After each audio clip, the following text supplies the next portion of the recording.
చరిత్రను మలుపు తిప్పిన దీక్ష. కేసీఆర్ సచ్చుడో తెలంగాణ వచ్చుడో అని పిలుపునిచ్చి తన జాతి విముక్తి కోసం చావు నోట్లో తలబెట్టిన సాహసికుడు కేసీఆర్.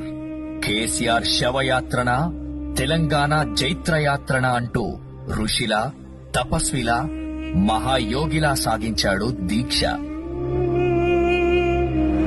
కేసీఆర్ ఆమరణ దీక్ష ఊర్లను ఉరకలెత్తించింది, పట్టణాలను పరవళ్లు తొక్కించింది, యూనివర్సిటీ ప్రాంగణాలను ఉర్రూతలూగించింది, గుడిని, బడిని, మడిని జై తెలంగాణ నినాదంతో ఏకం చేసింది.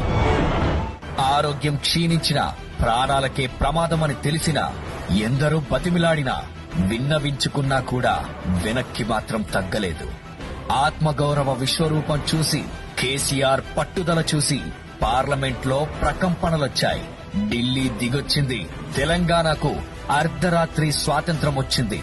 బక్కపలచని మనిషి ఉక్కు సంకల్పంతో గమ్యాన్ని ముద్దాడిండు. తెలంగాణ రాష్ట్ర ఏర్పాటు ప్రకటనొచ్చింది. తెలంగాణ స్వప్నం కాదు, సత్యమని రుజువైంది.